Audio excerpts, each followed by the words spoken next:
جو دہشت گردی آپ کے ملک میں آتی ہے، پڑوس سے آتی ہے، پاکستان کا حق رکھتا ہے اس کا جواب دے. تاہم it is up to entirely Afghan Taliban regime, وہ کیا چاہتے ہیں، چاہے وہ جی افغانستان کے عوام کا فلاح بہبود چاہتے ہیں یا وہ انڈیا کے مقاصد کو لے کے آگے چاہ رہے ہیں. اچھا بریگیڈیئر صاحب، آپ نے بڑا اہم نقطہ اٹھایا، لیکن ڈاکٹر مریم آپ یہ بتائیے، پاکستان کا تو کیس یہ ہے کہ ابھی حال ہی میں جو 3 دہشت گردی کے واقعات ہوئے ہیں، وانا کیڈٹ کالج ہے، پھر پشاور ہے، پھر اسلام آباد ہے، تو اس میں جو لوگ ملوث تھے وہ تو افغان شہری نکلے ہیں. تو پاکستان کا کیس تو یہ تھا، لیکن الٹا پاکستان پر الزامات افغان طالبان حکومت کی جانب سے، آپ کو لگتا ہے یہ کوئی اسٹریٹجی ہے ان کی؟ جی thank you for having me on the شو.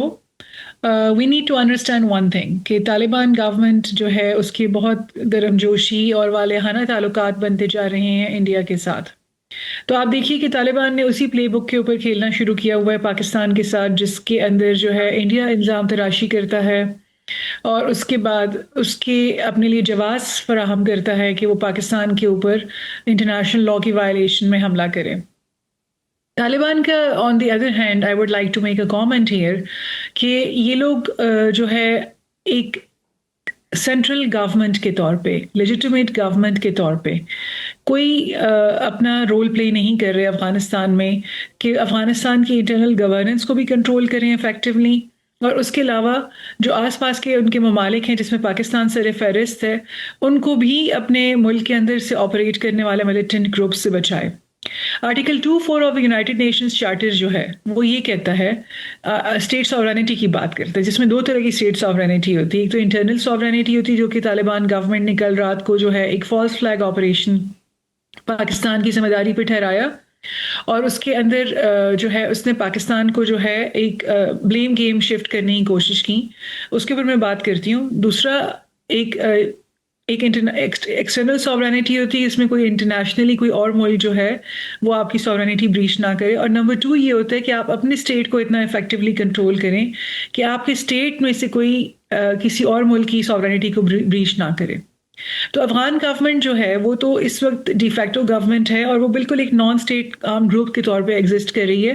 وہ افیکٹو کنٹرول ایکسرسائز نہ وہ ماننا ہی نہیں چاہتی کہ اس کے اوپر کوئی رسپانسبلٹی ہے کہ وہ افیکٹولی کنٹرول کرے اپنے اسٹیٹ کی ٹیریٹری کو.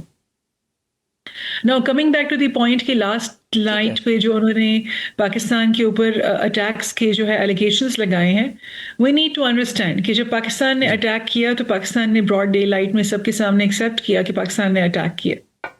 نمبر 2، پاکستان جو ہے it has been a brotherly country for the people of Afghanistan. Pakistani government نے کبھی بھی سویلین افغان لوگوں کو ٹارگٹ کرنے کی کوئی نہ ہمارے پاس وجہ ہے اور نہ کوئی ہم مورلی جو ہے ایک رسپانسبل اسٹیٹ کے طور پہ ہم اس طرح کے ایکشنز میں انوالو ہوتے ہیں. اب یہ جو پاکستان کے اوپر انہوں نے بریچ آف دیئر ساورینٹی کا الزام لگایا ہے، یہ بیسیکلی ریشنلائز کرنا چاہتے ہیں یا پریمپٹ کرنا چاہتے ہیں ان تمام ایکشنز کو جو کہ وہ پاکستان کے اندر ابھی لانچ کر چکے ہیں اور کرنے والے ہیں. یو آر ویل اویئر کہ اگر ہم یہ بار بار دیکھ رہے ہیں کہ ہمارے پاس جو بھی سوسائڈ بامبنگز ہوئی ہیں ریسنٹ ٹائمز میں اور سافٹ ٹارگٹس کے اوپر جو اٹیکس ہوئے ہیں، all of them are traceable to Afghanistan.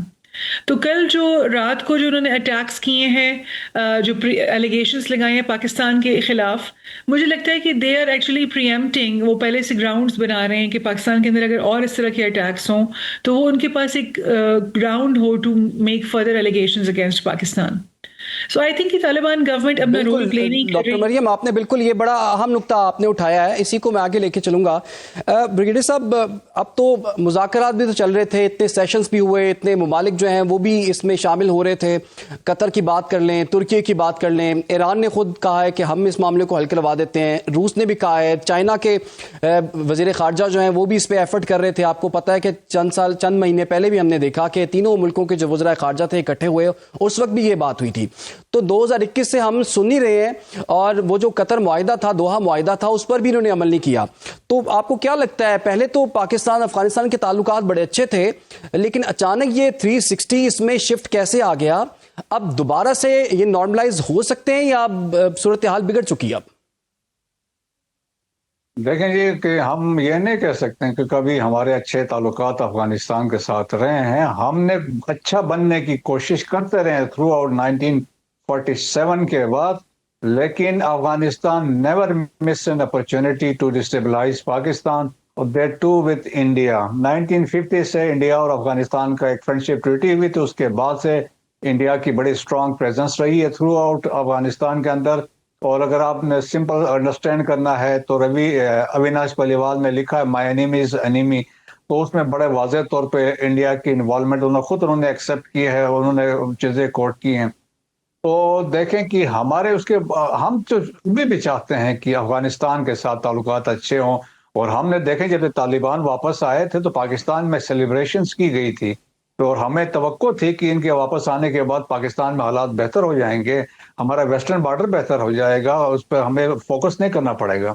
لیکن ہماری بدقسمتی ہے کہ ایسا نہیں ہوا, بلکہ یہ بالکل آنے کے بعد سے دیکھیں جہاں پہ آپ اسلام کی بات کرتے ہیں, شریعت کی بات کرتے ہیں, but at the same time آپ نے ری گروپ کیا ٹی ٹی پی فتنہ اور خارج کو, لوگوں کو جیلوں سے ریلیز کر دیا, ویپنس اینڈ ایکوپمنٹ جو امریکن چھوڑ کے گئے تھے وہ آپ نے ان سے ایکوپ کیا, فائنینشلی سپورٹ کر رہے ہیں, logistically you are supporting them, operationally آپ سپورٹ کرتے ہیں, آپ ان کو فیسیلیٹیٹ کر رہے ہیں, تشکیلیں وہاں سے آ رہی ہیں.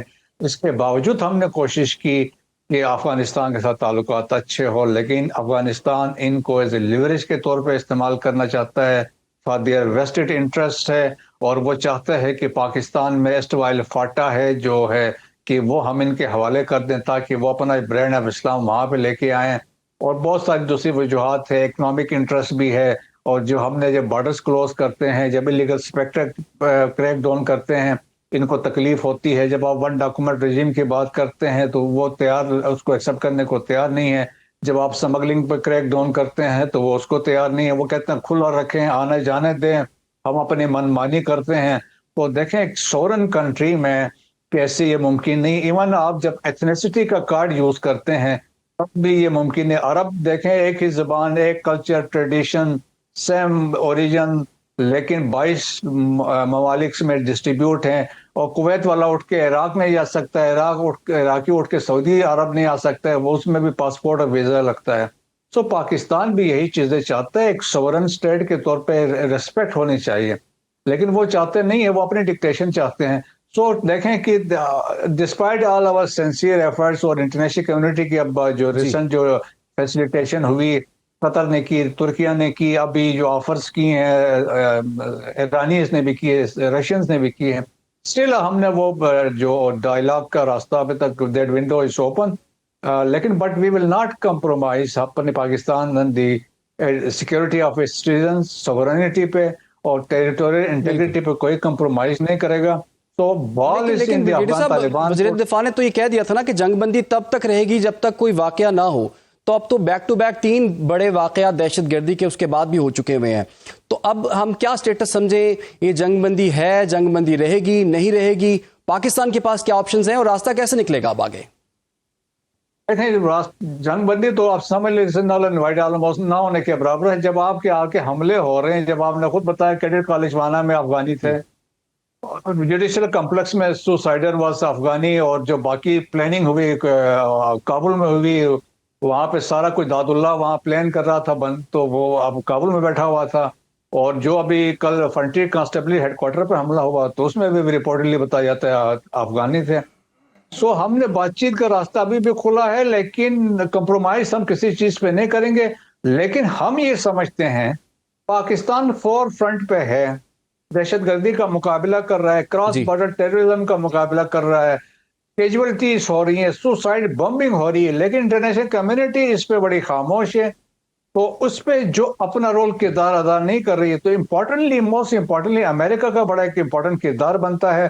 امریکہ کو پوچھنا چاہیے دوحہ ایکٹ 2020 جو ہوا تھا اس کو تو امپلیمنٹ کیوں نہیں کیا گیا. اس میں لکھا ہوا تھا کہ it was supposed to be implemented by Biden administration, ensure کرنا تو نہیں کیا.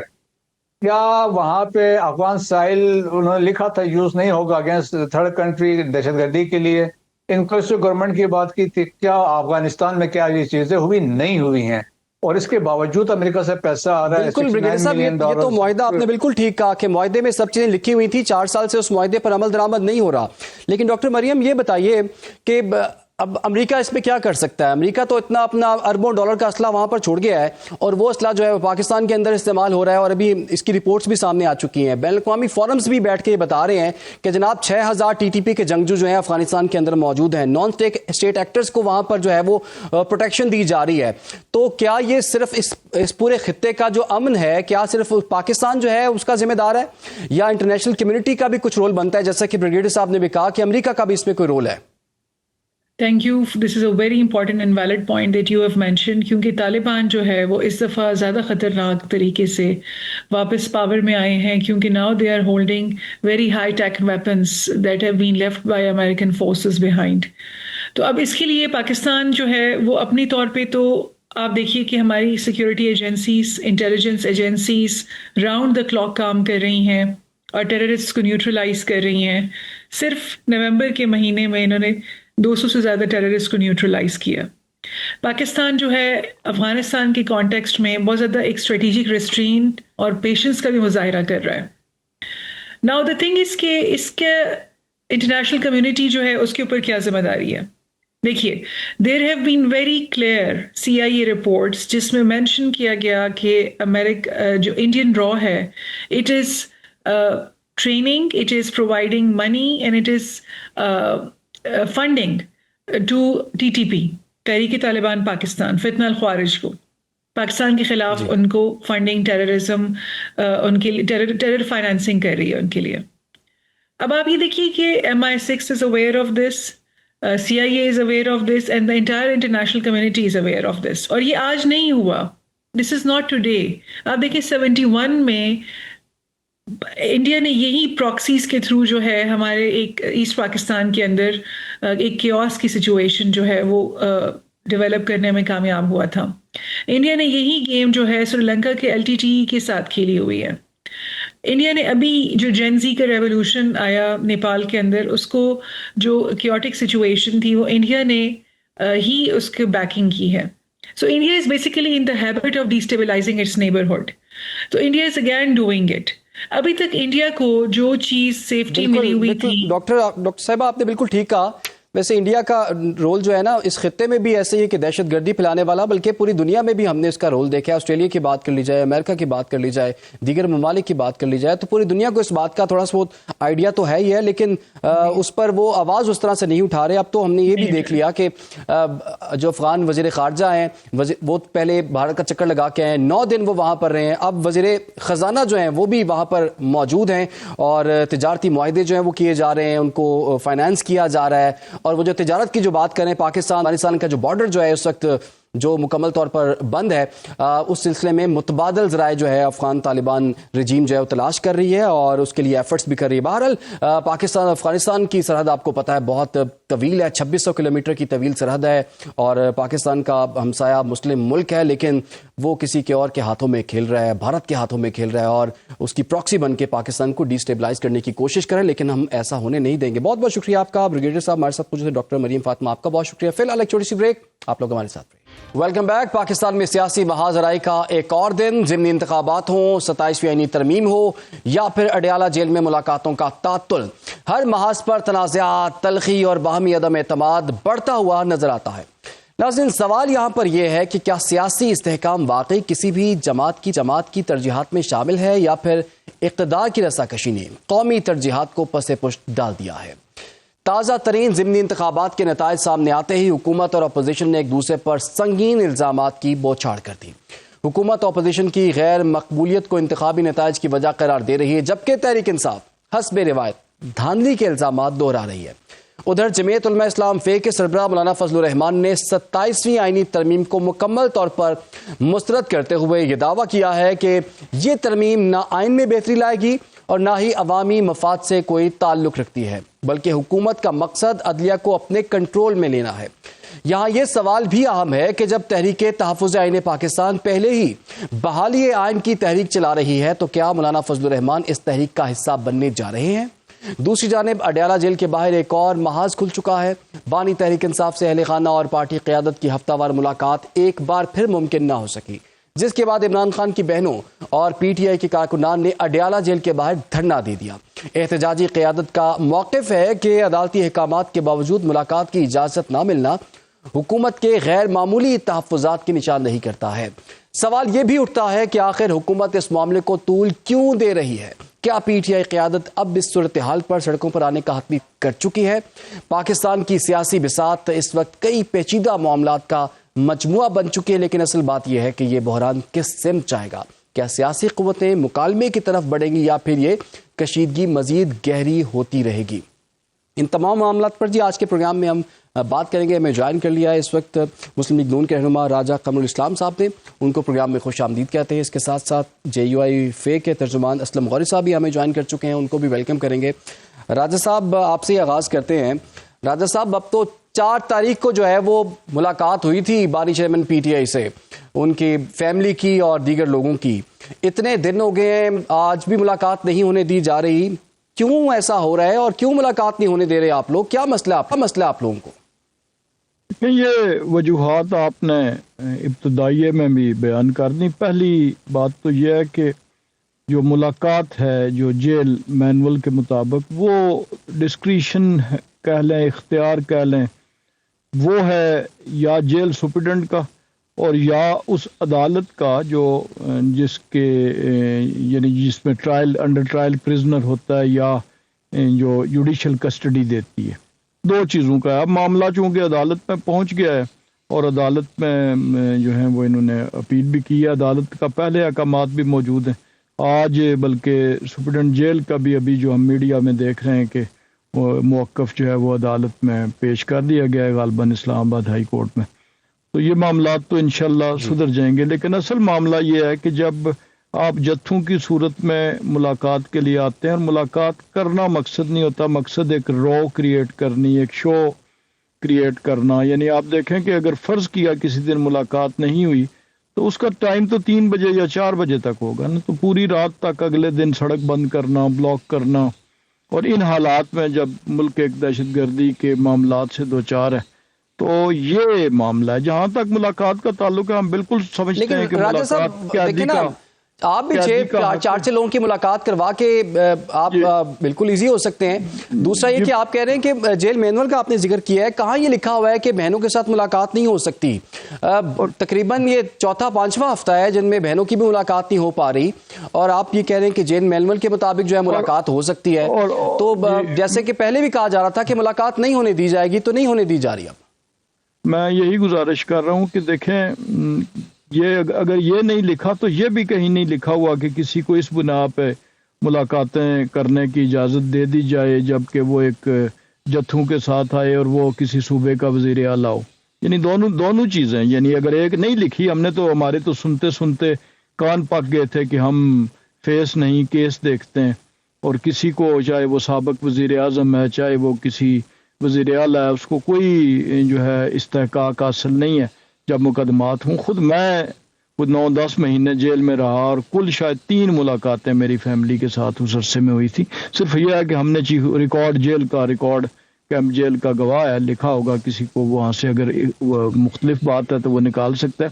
لیکن اس ساری چیزوں کے باوجود ہم سمجھتے ہیں کہ کسی ایک رونگ کا جو ہے اس کا جواب وہ کوئی دوسری غلط چیز نہیں ہونی چاہیے، وہ ملاقات ہونی چاہیے. لیکن اس کے لیے یہ پولیٹیکل ٹیمپریچر بھی کام ڈاؤن ہو اور یہ جو خصوصاً یہ جنگجوؤں والا سٹائل ہے کہ ابھی یہ کر دیں گے وہ کر دیں گے یا مر جائیں گے یا مار دیں گے یا قتل ہو جائیں گے یا قتل کر دیں گے، یہ زبان آپ دیکھیں کہ بانی پی ٹی آئی کے اپنے سوشل میڈیا اکاؤنٹ سے لے کر اور نیچے تک وہی ہے. اور آج اس کے نتیجے میں لوگوں کو کس حد تک لوگوں کے تحفظات ہیں اس بارے میں ان کی اپنی جماعت کہ آج ایک بہت بڑی کال تھی کہ جی تمام ملک سے صرف صوبے سے نہیں، صرف ڈویژن سے نہیں، تمام ملک سے لوگ جو ہیں پارلیمنٹیرینز بھی اور دیگر پہنچے اور آج احتجاج کرنا ہے.